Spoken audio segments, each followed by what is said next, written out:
সংস্কারের বিপক্ষে গেলে মেনে নেবে না এনসিপি, এমন মন্তব্য করেছেন দলটির আহ্বায়ক নাহিদ ইসলাম। যেই ফাঁদ আপনারা তৈরি করছেন ওই ফাঁদে বিএনপির পতন হবে, এই সময়ের বেশি দিন বাকি নেই। আওয়ামী লীগ যে পথে গিয়েছে আমরা যদিও চাই না, কিন্তু দুঃখজনক ভাবে ওই একই পথে আপনাদেরকে সামনের দিনে হাঁটতে হবে। তাদেরকে পুনর্বাসন শুরু করেন, তাদের হাতেই এই বাংলাদেশে আপনাদের পূর্বের মতো আবার শোচনীয় অবস্থা তৈরি হবে, বেশি দিন লাগবে না। মুক্তিযুদ্ধের নামে, 7ই মার্চের নামে, শেখ মুজিবের নামে ফ্যাসিস্টদেরকে যদি পুনর্বাসনের প্রতিষ্ঠা চালানো হয় তাহলে সেটা আমরা মেনে নেব না।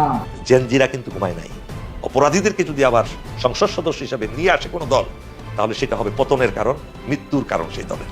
ভবিষ্যতে আর তাদের জাগ্রত করা যাবে না। তো একে একে এখন ফলের বিড়ালগুলো নিজেরাই বের হয়ে আসতেছে। সাংবাদিক ইলিয়াস জামাত আমিরের সে অনুরোধ করেছেন, অফ দ্য রেকর্ডে বলা কথাগুলো অফ দ্য রেকর্ড রেখেছেন, যতটুকু বলা যায় ততটুকু শুধু প্রকাশ করেছেন।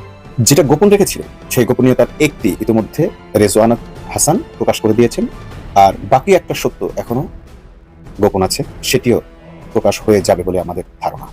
এটার একটা সূক্ষ্ম দিক হচ্ছে যে জামাত ইসলামের রাজনীতিকে মাইনাস করার একটা চেষ্টা, সংকুচিত করার চেষ্টা। জামাতের রাজনীতি কেউ খেতে পারবে না, মাইনাস করতে পারবে না, তবে জামাতের রাজনীতির গ্রাউন্ডকে যথেষ্ট সংকুচিত করার একটা চেষ্টা এখানে আছে।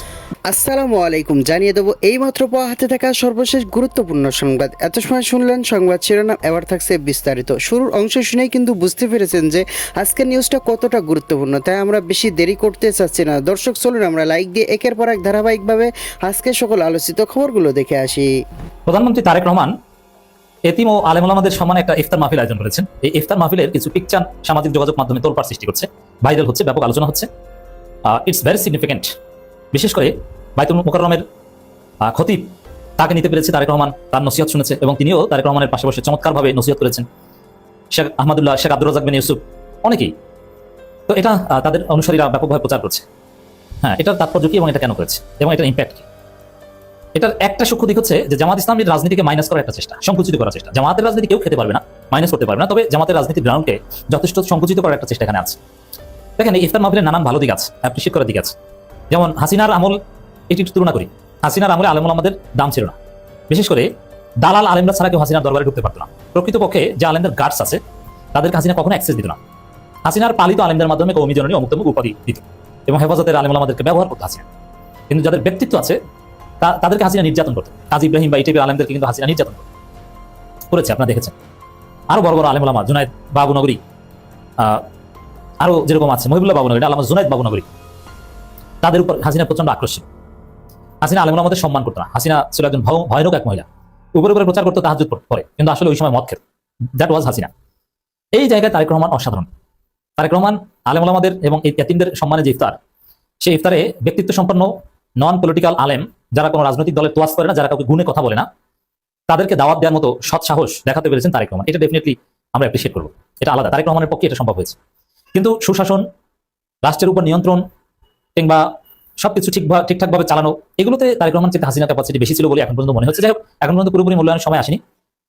তবে ওভারঅল বিএনপি শাসনের চেয়ে আওয়ামী লীগ শাসনের ভালো ছিল, এতে কোনো সন্দেহ নেই। বিএনপির ইতিহাস দুঃশাসন ইতিহাস, ভোট চুরি থেকে শুরু করে সামাজিক অপরাধের রেট, দুর্নীতির রেট, এটা আওয়ামী লীগের চেয়ে বিএনপির অনেক বেশি। কিন্তু তারেক রহমান ব্যক্তি হিসাবে খালেদা জিয়ার সন্তান এবং জিয়াউর রহমান সন্তান, এই ছাপ এতে তার মধ্যে আছে এবং আলাদা বৈশিষ্ট্য তার মধ্যে আছে। যেমন এই বাইতুল মুকাররমের খতিব, তিনি কাউকে তোয়াজ করে কথা বলেন, তিনি কার কথা বলেন এবং তিনি কাউ দালাল না, এটা আমরা চোখ বুঝে বলতে পারি। সেই বাইতুল মুকাররম খতিব ট্রান্সজেন্ডার সহ নানান বিষয়ে তারেক রহমানের সামনে মুখের উপর যা বলেছে, এটা বাংলাদেশে একটা বিরল অধ্যায়। অতীতের কোনো প্রধানমন্ত্রীর সামনে মুখের উপর এরকম কোনো কথা বলার সুযোগ ছিল না এবং এই সুযোগ, এই সম্মান, এই স্বাধীনতা কোনো আলেম ওলামা পায়নি। এবং প্রথমে একটু সমালোচনা করিনি এখানে যে আলেমদের সম্মানে ইফতার মাহফিল করেছেন, সেখানে ইয়াতীমদের ঢুকিয়ে দিয়েছেন কেন? এইসব ফাজলামি কোথায় পেয়েছেন? আলেম ওলামা, ইমাম, খতিব, এটা আলাদা একটা ক্যাটাগরি, তার মধ্যে ইয়াতীমদের ঢুকিয়েছেন কেন? ইয়াতীমরা সম্মানিত, ঠিক আছে, ইয়াতীমরা সম্মানিত, এই কথাটাও ঠিক না। ইয়াতীমরা আমাদের কাছে স্নেহের, তাদের প্রতি আমাদের দায়বদ্ধতা রয়েছে। তো এই দুই ক্যাটাগরি এক করা মানে আলেমরা কি ইয়াতীম নাকি? নো ইয়াতীম ক্যাটাগরি। এই প্র্যাকটিসটা চেঞ্জ করতে হবে। এখানে কোনো ইল মোটিভ আছে বলে মনে করি না। এমনকি জামাতের প্রোগ্রামও এরকম ঢুকে যায় মাঝে মাঝে, ইয়াতীম এবং আলেমদের একত্রে ঢুকে, একটা কালচার খালেদা জিয়া করতেন, বাট এখান থেকে বেরিয়ে আসা উচিত। ইয়াতীম এবং আলেম ওলামা কখনো এক ক্যাটাগরি না, নাম্বার ওয়ান। দ্বিতীয় হচ্ছে এই ইফতার মাহফিলের সবচেয়ে আকর্ষণীয় যে দিক, শেখ আব্দুর রাজ্জাক বিন ইউসুফ। আমার কাছে সবচেয়ে অ্যাট্রাকটিভ মনে হচ্ছে শেখ আব্দুর রাজ্জাক বিন ইউসুফকে। শেখ আব্দুর রাজ্জাক, দেখেন, আমি আহলে হাদিসকে কিন্তু দেখতে পাই না। আমি নিজে আহলে হাদিস ছিলাম, কিন্তু আমি ইউকেতে এবং দেশের পৃথিবীর বিভিন্ন জায়গায় প্রমাণ পেয়েছি আহলে হাদিসটা বেসিক্যালি ইহুদিদের দালাল। এরা ইহুদিদের টাকায় চলে, কিন্তু সব আহলে হাদিস না। আহলে হাদিসের মধ্যে যারা মাতকারী কিছু আছে, জাস্ট ফিকি আহলে হাদিস, নির্ভেজাল। হ্যাঁ, তাদের মানহাজ বা তাদের আকীদা কিংবা তাদের অনেক ফিকের সাথে আমরা একমত না হতে পারি, কিন্তু তারা আসলে ভালো মানুষ। তাদের মধ্যে একজন হচ্ছেন শেখ আব্দুর রাজ্জাক বিন ইউসুফ। তার অনেক বিষয়ের সাথে আপনি একমত না, কিন্তু ব্যক্তি হিসেবে তাদের সততা, পরেশগারিতা, খুলুসিয়াত, একজন নির্ভেজাল মানুষ শেখ আব্দুর রাজ্জাক বিন ইউসুফ, এরকম ভালো মানুষ আমি জীবনে কম দেখেছি। তার সন্তানদেরকে মানুষ বানাতে পেরেছেন এবং তার সন্তান যথেষ্ট স্মার্ট হয়েছে। আব্দুল্লাহ বিন আব্দুর রাজ্জাক তিনিও মাতখালীতে খপ্পরে পড়েছিলেন, সৌদি রাজতন্ত্রের খপ্পর বা এগুলো নিয়ে অনেক বিতর্ক ছিল, কিন্তু তার দৃষ্টিভঙ্গি অনেকটা পরিবর্তন হয়েছে, যথেষ্ট পজিটিভ। যে পড়াশোনা করলে মানুষ পজিটিভ হয়। আব্দুল্লাহ বিন আব্দুর রাজ্জাক পড়াশোনা করেছে, এখন কিন্তু ভালো ভালো কথা বলছে, অসাধারণ।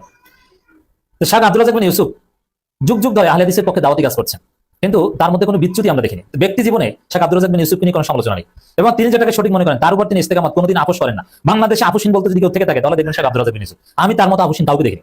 যেমন তিনি যেটাকে সুন্নাত মনে করেন, যেটাকে বেদাত মনে করেন, এটা করবেন না। পৃথিবী উল্টে গেলেও করবেন না, তাকে মেরে ফেললেও করবেন না। যেমন অনেক বড় বড় আলেমকে দেখেছি পরিস্থিতি শিকার হয়ে মিলাদ করেন, শেখ আব্দুর রাজ্জাক বিন ইউসুফ মার খেলেও মিলাদ করবেন না। এবং তিনি যেখানে হাত তুলে দোয়া করা নাজায়েজ মনে করেন সেখানে হাত তুলে দোয়া করবেন না, তাদের প্রধানমন্ত্রী পাশে থাকলো। সেটাই দেখেছি এখানে যমুনায় তারেক রহমান সহ সবাই হাত তুলে দোয়া করছেন, কিন্তু শেখ আব্দুর রাজ্জাক বিন হাত উঠান নাই। এটা তার গাছ। এবং প্রধানমন্ত্রীকে দেখলে দাঁড়িয়ে যাওয়া কি একটা ভাব, হ্যাঁ প্রধানমন্ত্রী কত কিছু, কিন্তু না, শেখ আব্দুর রাজ্জাক বিন ইউসুফ চেয়ার থেকে দাঁড়ান নাই, বরং প্রধানমন্ত্রী শেখ আব্দুর রাজ্জাক বিন ইউসুফের কাছে এসেছে। শেখ আব্দুর রাজ্জাক বিন ইউসুফ প্রধানমন্ত্রীর মাথায় হাত বুলিয়ে দোয়া করে দিয়েছে এবং আঙ্গুল উঁচিয়ে নসিহত করেছেন, যেটা আলেমের গাছ। তো এরকম ব্যক্তিত্ব সম্পন্ন আলেম আমি মনে করি শেখ আব্দুর রাজ্জাক বিন ইউসুফের অনুসারী আমি বা আপনি নই, কিন্তু তিনি ইতিহাস কিংবদন্তি তুল্য মহাপুরুষ। তাকে পরবর্তী প্রজন্ম স্টাডি করবে। প্রধানমন্ত্রী হোক আর জাতিসংঘের মহাসচিব হোক, শেখ আব্দুর রাজ্জাক বিন ইউসুফ তার যে দৃষ্টিভঙ্গি এটা পরিবর্তন করবেন না, কখনো করেননি। তিনি যে দেশেই যান না কেন তার ড্রেস আপ জাকির নায়কের সাথে সাক্ষাৎ হোক আর প্রধানমন্ত্রীর সাথে সাক্ষাৎ হোক, তিনি ব্যক্তি একই। আমি সত্যি ইমপ্রেসড এই লোকের প্রতি। তো দর্শক, নির্ভেজাল নিরহংকারী একজন ব্যক্তি শেখ আব্দুর রাজ্জাক বিন ইউসুফ যেমন নসিহত করেছেন, এটা সত্যি অসাধারণ। এবার আসেন মূল আলোচনায়। এই ইফতার মাহফিলের সৌন্দর্য তো বললাম, কিন্তু এই যে আলেমদেরকে এত সম্মান দেওয়া, এটার একটা মোটিভ আছে। এটা ভালো কাজ, ওভারঅল ভালো কাজ, ডেফিনিটলি উই শুড অ্যাপ্রিশিয়েট ইট। কিন্তু এই ক্ষেত্রে একটা জায়গা আছে যে জামাতের রাজনীতি এটাকে কিছুটা সংকুচিত করার চেষ্টা এখানে আছে। যেমন আলেম ওলামারা প্রধানমন্ত্রী যদি আলেমদের এত সম্মান করেন, আলেমরা প্রধানমন্ত্রী দপ্তরে যদি যায়, বিএনপিতে যদি আলেম ওলামারা যথেষ্ট কমফোর্ট ফিল করে, যেটা বিএনপির হিস্ট্রি ছিল, তাহলে স্বাভাবিকভাবেই অন্য ইসলামী দলের গুরুত্ব কমে। যে না, বিএনপি তো আমাদেরকে যথেষ্ট সম্মান দিচ্ছে, আলাদা ইসলামী দল লাগবে কেন, এই দৃষ্টিভঙ্গি ঢুকে যায় অনেকের মধ্যে। কারণ সব আলেমরা তো পলিটিক্সে বিশ্বাস করেন না, পলিটিক্স করবেন না। তো এই জন্য এই বাইতুল মুকাররমের খতিব আব্দুর রাজ্জাক বিন ইউসুফ আহমদুল্লাহ অন্য সবার কাছেই যাবেন, বা তারা বিএনপি করেন তা না, প্রধানমন্ত্রীর কাছে গিয়েছেন, বিএনপির কাছে গেছেন তা না, বিএনপি দাওয়াতে গেছেন সেটাও না, প্রধানমন্ত্রী দাওয়াতে গিয়েছেন। যাই ঘটুক না কেন, এটা ইসলামী রাজনীতি যারা করে তাদের অবস্থানকে কিছুটা হলেও সংকুচিত করবে। ইঞ্জিনিয়ারিং এর আসল রহস্য বেরিয়ে এলো। যে রহস্যের কথা জামাতের আমির ডাক্তার শফিকুর রহমান খালেদ মহিউদ্দিনের সাথে সাক্ষাৎকারে এর আগেই বলে দিয়েছিলেন। ডাক্তার শফিকুর রহমান নির্বাচনের পর দুজন সাংবাদিকের সঙ্গে কথা বলেছিলেন এবং সেখানে ইলেকশন ইঞ্জিনিয়ারিং কে কারা কিভাবে করেছে মোটামুটি তার একটা আইডিয়া দিয়েছিলেন, এবং তাদের পরাজয়ের কারণ কি, কিভাবে তাকে ব্ল্যাকমেইল করা হয়েছে, এর বিস্তারিত বিবরণ তিনি দিয়েছিলেন। তার কিয়দংশ সেই সাংবাদিকদের একজন আপনাদের সামনে তুলে ধরেছিল, সাংবাদিক ইলিয়াস। বাকিটা অফ দ্য রেকর্ড রেখেছিলেন জামাত আমির, এটা প্রকাশ করতে নিষেধ করেছিলেন বলে, কারণ তার মতো দায়িত্বশীল জায়গা থেকে এসব তখনও প্রচার করার সময় হয়নি বলে। কিন্তু একে একে এখন থলের বিড়ালগুলো নিজেরাই বের হয়ে আসতেছে। সাংবাদিক ইলিয়াস জামাত আমির এসে অনুরোধ রক্ষা করেছেন, অফ দ্য রেকর্ডে বলা কথাগুলো তিনি অফ দ্য রেকর্ড রেখেছেন, যতটুকু বলা যায় ততটুকু শুধু প্রকাশ করেছেন। যেটা গোপন রেখেছিলেন সেই গোপনীয়তার একটি ইতিমধ্যে রেজওয়ানা হাসান প্রকাশ করে দিয়েছেন, আর বাকি একটা সত্য এখনো গোপন আছে, সেটিও প্রকাশ হয়ে যাবে বলে আমাদের ধারণা। তো রেজওয়ানা হাসান কেন এই কথাটি বলে ফেললেন, মূলত ডক্টর ইউনূস সরকারকে সবাই ব্লেম দিচ্ছিল। সেই ব্লেমটা কি? সেই ব্লেমটা আপনারা একটু খেয়াল করলে দেখবেন যে সেই ব্লেমটা হচ্ছে বিএনপি সবসময় ইউনূস সরকারকে চাপের মুখে রাখতো যে ইউনূস সরকার জামাতের কথা মতো চলছে। এটা হচ্ছে বাচ্চা ছাগলের বা ছাগলের বাচ্চাদের একটা কালচার। সেটা হচ্ছে ওরা যখন দুধ খায়, তো ছাগলের যেহেতু একাধিক বাচ্চা থাকে, সবাই দুধ পায় না, তো যখন দুধ পায় না তখন তারা যেটা করে সেটা হচ্ছে যে মাথা দিয়ে ওলানে একটা ধাক্কা দেয়, আঘাত করে। তো আঘাত করলে দুধ নেমে আসে, তখন তারা একটু দুধ পায়, দুধটা খেতে পায়। আবার অনেক সময় দুধ আসে কিন্তু আরেকটু বেশি দুধ পাওয়ার জন্য এই ওলানে আঘাতটা করে। কে করে? ছাগলের বাচ্চারা করে। এটা মা ছাগলের উপরে আঘাতটা করে। তো মানুষের সন্তানরাও কিন্তু এই কাজ করে। বাবা মাকে বলে, হ্যাঁ তুমি আমাকে বেশি ভালোবাসো, আমাকে ভালোবাসো না। তখন বাবা মা একটু এমব্রেসিং ফিল করে বা বিব্রত বোধ করে, ঠিক আছে যেহেতু আমাকে ভুল বুঝতেছো, একটু বেশি ভালোবাসি। তো এটা বাবা মার ক্ষেত্রে দেখা যায়। সেম সরকারের ক্ষেত্রেও ইউনূস সরকার যেহেতু একটি নিরপেক্ষ সরকার এবং তার চ্যালেঞ্জ ছিল যে সে যে নিরপেক্ষ এটা প্রমাণ করার, তাই তারা চেয়েছিল একটা ব্যালেন্স আচরণ করতে। তো তারা যখন বিভিন্ন বিষয় দেখলো যে ন্যায় এবং নীতির পক্ষে থাকলে সেটাকে মূলত জামাতের পক্ষে থাকা বলা হয়, তখন তারা একটু বিব্রত বোধ করতে থাকলেন এবং ক্রমাগত বিএনপি তাদের উপর চাপ প্রয়োগ করতে থাকলো যে এই সরকার জামাতের কথা মতো চলছে। এবং বিএনপির হয়ে ভারতীয় মিডিয়ার এবং ভারতের পাকায় পোষা বাংলাদেশি মিডিয়াগুলো এই কথাটা বারবার প্রচার করার চেষ্টা করছিল যে ইউনূস সরকার চলছে জামাতের কথা। এই কথা কিন্তু শুধু ইউনূস সরকারের বিষয় না, এই কথাগুলো বিএনপি সরকারকেও বারবার শুনতে হয়েছে যে বেগম খালেদা জিয়া জামাতের কথায় চলে। তো খালেদা জিয়াকে বারবার বলা হতো খালেদা জিয়ার সরকার জামাতের কথায় চলছে। এমনকি জনকণ্ঠে ফুল হেডলাইন হয়েছে, মানে ফুল পত্রিকা জুড়ে প্রথম পাতায় প্রথম হেডলাইন হয়েছে এরকম, জামাতের কথায় চলছে দেশ। এই টাইপের হেডলাইন গুলো তখন করা হতো। এগুলোর ফলে কি হতো যে তখন সরকার চিন্তা করেছে আরে সবাই ভাবতেছে এটা, তাহলে আমরা জামাতের কথা না শুনি। বিএনপি যখন অব্যাহতভাবে ইউনূস সরকারের প্রতি চাপ প্রয়োগ করতে থাকলো, তখন ইউনূস সরকারকে প্রমাণ দিতে হলো যে না, সে আসলে জামাতের কথা শুনছে না, সে বিএনপির প্রতিও সমান অনুরাগী। তো এই অনুরাগ প্রমাণ করতে গিয়ে আরো বেশি ঝুঁকে পড়েছে। আমরা দেখলাম যে ইউনূস সরকার লন্ডনে গেল, তারেক রহমানের সঙ্গে মিটিং করলো। সেই মিটিং এ কি সেটিং হলো সেটা আমরা নির্বাচনের সময় দেখলাম। মূল বিক্রিটা আসলে ওই সময় হয়েছে যখন ডক্টর ইউনূসের মতো একটা বড় ফিগার, বাংলাদেশের প্রধান উপদেষ্টা, একজন সোকল আসামি, আবার একটি দলের ভাইস চেয়ারম্যান, আবার তিনি পলাতক, এমন একজন ব্যক্তির সঙ্গে দেখা করে একটি সিদ্ধান্ত নিয়ে ফেললেন। তখন মানুষ বুঝে গেল যে আগামী সরকার গঠন করতে যাচ্ছে ডক্টর তারেক রহমান, ডক্টর ইউনূস এবং তারেক রহমানের মধ্যে এই ধরনের একটি গোপন চুক্তি হয়ে গেছে।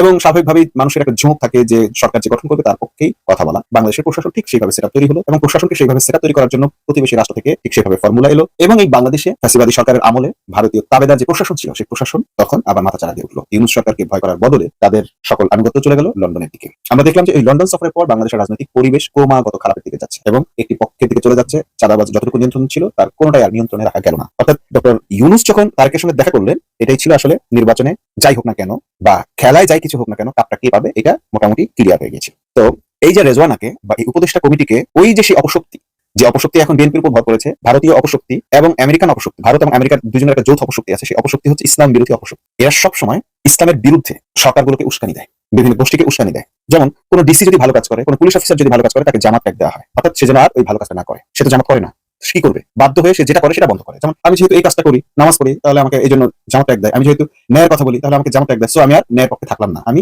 চুরিতে ওদেরকে সহযোগিতা করলাম। আমরা দেখলাম কুষ্টিয়ার ডিসিকে পরিবর্তন করা হলো শুধুমাত্র চুরিতে সহযোগিতা না করার কারণে, দুর্নীতি প্রতিরোধ করার চেষ্টা করার কারণে। তো এইভাবে করে প্রত্যেকটা জায়গায়, এটা আপনারা দেখেছেন, পটুয়াখালীর কথা ডক্টর মাসুদ বলেছেন যে অমুক ওসিকে জামাত ইসলামী বলা হয়। খুলনায় আপনারা গোলাম পরোয়ারের কাছে শুনেছেন যে অমুক ডিসিকে বলা হয় জামাতের ডিসি। যদি কেউ ন্যায়ের পক্ষে থাকে, দুর্নীতি না করে, সৎভাবে চলাফেরা করে, ইসলামের কথা বলে কিংবা ওমর রাদিয়াল্লাহু তাআলার কথা বলে, সুশাসনের কথা বলে, ইনসাফের কথা বলে, তাকে জামাত শিবির ট্যাগ দেওয়া হয়। ইভেন হাদিকে, ইনকিলাব মঞ্চকে, এদেরকেও যখন এরা ইসলামের পক্ষে কথা বলে তখনই সেটা হয়ে যায় জামাতের পক্ষে কথা বলা, সেটা হয়ে যায় জামাতি ট্যাগ। তাদেরকে জামাতি ট্যাগ দিয়ে তাদেরকে সেই পথ থেকে ফিরিয়ে আনার চেষ্টা করা হয়। তো রেজওয়ানাদেরকে যখন বলা হইলো যে আপনারা তো জামাতের মতো একটা শক্তিকে, মৌলবাদী শক্তিকে বা ইসলামী শক্তির উত্থানকে আপনারা স্বাগত জানিয়েছেন, আপনারা এস্টাবলিশ করেছেন, ক্ষমতার প্রাণকেন্দ্রে নিয়ে এসেছেন, তখন বাধ্য হয়ে, যেহেতু তারা বিদেশি এজেন্টের পেইড এজেন্ট ছিলেন বাংলাদেশে, আপনারা সবাই জানেন যে এই রেজওয়ানারা যে ধরনের এনজিও বা কার্যক্রমের সঙ্গে যুক্ত, রেজওয়ানার স্বামীকে যখন গ্রেফতার করা হয় বা গুম করা হয়, যে শেখ হাসিনার গুম থেকে 12 বছর, 8 বছর, 10 বছরেও কেউ বের হতে পারে নাই, সেই শেখ হাসিনার গুম থেকে কিন্তু রেজওয়ানার স্বামী বের হয়েছিল এবং সেটি আমেরিকার আন্তর্জাতিক শক্তির সহযোগিতার কারণে বের হয়েছিল। ব্যাপক শক্তি প্রভাব তিনি প্রয়োগ করেছিলেন তার স্বামী হাসানকে বের করে আনার ক্ষেত্রে। তো এই যে শক্তির সঙ্গে তার যোগাযোগ, এই শক্তি রেজওয়ানাদেরকে আর সহযোগিতা করবে না যদি তারা প্রমাণ দিতে না পারে তারা জামাতের বিরুদ্ধে, ইসলামের বিরুদ্ধে। কিন্তু সমস্যাটা হচ্ছে যে এই প্রশাসন যদি আবার চালাতে হয় তাহলে আবার জামাতের সহযোগিতার খুব প্রয়োজন হয়, কারণ জামাত তাদেরকে কোনো ধরনের প্যারা না দিয়ে, পেইন না দিয়ে, কোনো সমস্যার সৃষ্টি না করে অব্যাহতভাবে সমর্থন জুড়ে গেছে যেন তারা দেশের জন্য, দেশের মানুষের জন্য ভালো কিছু করে যেতে পারে, সংস্কারটা করতে পারে। অর্থাৎ এই সরকারকে অব্যাহতভাবে সমর্থন দিয়ে তাদের ভালো কাজের সহযোগিতার জন্য জামাত তাদেরকে ব্ল্যাঙ্ক চেক দিয়ে রেখেছে, ঠিক যেমন ব্ল্যাঙ্ক চেক তারেক রহমানকে দিয়েছে। আপনি যতক্ষণ ভালো কাজ করবেন, পবিত্র কোরআনের একটি আয়াতের মাধ্যমে তারা তাদের এই সিদ্ধান্তকে স্পষ্ট জানিয়ে দিয়েছেন যে যদি কেউ ভালো কাজ করে তাকে তোমরা সহযোগিতা করো, আর যদি কেউ খারাপ কাজ করে তাকে বাধা প্রদান করো। ঠিক এই নীতিমালা থেকে, পবিত্র কোরআনের এই নীতিমালা অনুসরণ করে জামাত বিরোধী দলে গিয়ে সরকারকে সর্বাত্মক সহযোগিতার আশ্বাস দিয়েছেন। ইভেন আমরা দেখলাম সরকার সেই সহযোগিতা নেওয়ার জন্য 2 হাত বাড়িয়েছে। তারা প্রধানমন্ত্রী তারেক রহমান, এটা বাংলাদেশের ইতিহাসে মানে অবিস্মরণীয় ঘটনা যে প্রধানমন্ত্রী প্রধান বিরোধী দলের দাওয়াতে ইফতার মাহফিলে অংশ নিয়েছেন।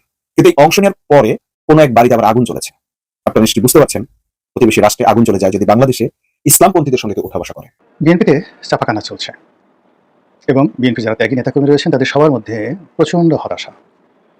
কারো মুখে হাসি নেই, কণ্ঠে শব্দ নেই। তারা ফিসফিস করে একে অপরের সঙ্গে আলাপ আলোচনা করছে আর আপনজনদেরকে ডেকে ডেকে বলাবলি করার চেষ্টা করছে, কি হলো, 17 বছর এত পরিশ্রম করলাম, 30 বছর, 40 বছর, 50 বছর রাজনীতি করলাম, বিনিময়ে কি পেলাম? এই কি নিয়তি? এটা কি হওয়া উচিত? এরকম বক্তব্য অহরহ বিএনপির মধ্যে হচ্ছে। আমি যেহেতু এই দলটিতে একেবারে নতুন, তারপরেও দলের যারা টপ লেভেলে, যারা বিশেষ করে টকশোতে আসেন, সামাজিক যোগাযোগ মাধ্যমে খুবই অ্যাক্টিভ, তারপরে মানে যেটাকে বলা হয় দুধের শর শ্রেণী যারা আছেন, এবং এরাই সবাই মন্ত্রী এমপি হয়েছেন। এমপিদের কথা বলতে পারবো না, বাট যারা মন্ত্রী হয়েছেন মোরলেস বা টপ যারা সিনিয়র মোস্ট সংসদ সদস্যরা আছেন, তাদের সঙ্গে আমার যে সম্পর্কটি 2009 সন থেকে সামাজিক একটা সম্পর্ক গড়ে উঠেছে। আর বিশ্ববিদ্যালয়ে ছাত্র রাজনীতির কারণে বিএনপির যে সকল রাজনীতির, যারা মূলত 80-র দশকে বিএনপির যে নিউক্লিয়াসটি তৈরি হয়েছে ছাত্র রাজনীতির, সেটা সেই 80 দশকে। এখন এখানে নিরু বলেন, মানে আমি নিরু ভাই বলি সবাইকে, যেহেতু এখানে কন্টেন্ট তৈরি করছে, এজন্য সব ভাইয়ের নামের সাথে না বলে যাচ্ছে, যেমন নিরু, অভি, নিরু, বাবলু, আমান, খোকন, ফজলুল হক, মিলন, নাজিমুদ্দিন আলম, মানে যাদেরকেই বলে না কেন, তাদের সবার সঙ্গে ওই আমলে যে সম্পর্কটা হয়েছে ছাত্র জীবনে, ওটা এখনো পর্যন্ত অব্যাহত আছে। তারপর বিএনপির যে ব্যবসায়ী গ্রুপ যারা আছেন, টপ ব্যবসায়ী গ্রুপ, বিভিন্ন সময়টাতে যারা ক্ষমতায় থাকাকালীন সময়েও তারা লাভবান হয়েছেন বা ক্ষতিগ্রস্ত হয়েছেন, ক্ষমতার আগেও ক্ষতিগ্রস্ত হয়েছেন। বিএনপিপন্থী যারা সাংবাদিক আছেন, কবি আছেন, সাহিত্যিক আছেন, মোটামুটি সেই 80-র দশক থেকে আজ অবধি যে বিভিন্ন স্তরে বিএনপি সবার সঙ্গে সম্পর্ক ছিল এবং এখনও আছে। আর বিশেষ করে যারা টকশোতে আসেন, যারা মন্ত্রী এমপি হয়েছেন, যাদেরকে আমি বলি টপ লেয়ার, মানে দুধের স্বর যারা, এদের সঙ্গে সম্পর্কটা মানে বেশি। এর কারণ হলো অলমোস্ট এভরি নাইটই এদের সঙ্গে সেই 2009 সন থেকে বেশি বেশি দেখা হয়ে আসছে। এবং যেহেতু আমি এমপি ছিলাম, তো এমপি পদমর্যাদার যারা লোকজন আছেন, অর্থাৎ বিএনপি যারা এমপি ছিলেন বা যারা এমপি হতে পারেন, তাদের সঙ্গে যোগাযোগটা বেশি হয়েছে। ফলে এই যে একটা প্রিয় দেশবাসী, আপনারা যে যেখান থেকে ভিডিওটি শুরু থেকে শেষ পর্যন্ত দেখেছেন, আপনাদের সকলকে অসংখ্য ধন্যবাদ জানাই। জানি না ভিডিওটি কেমন লেগেছে, যদি ভালো লেগে থাকে তাহলে অবশ্যই কমেন্ট করে জানাবেন এবং আমাদের চ্যানেলটি সাবস্ক্রাইব করে বেল আইকনটি অল করে দেবেন। তাহলে দেশের সকল আপডেট খবর, রাজনৈতিক খবরগুলো সবার আগে এক ভিডিওর মাধ্যমে আপনি কিন্তু জানতে পারবেন। দর্শক, তাহলে সবাই ভালো থাকবেন, সুস্থ থাকবেন, দেখা হবে পরবর্তী নেক্সট কোনো নিউজ নিয়ে। আসসালামু আলাইকুম।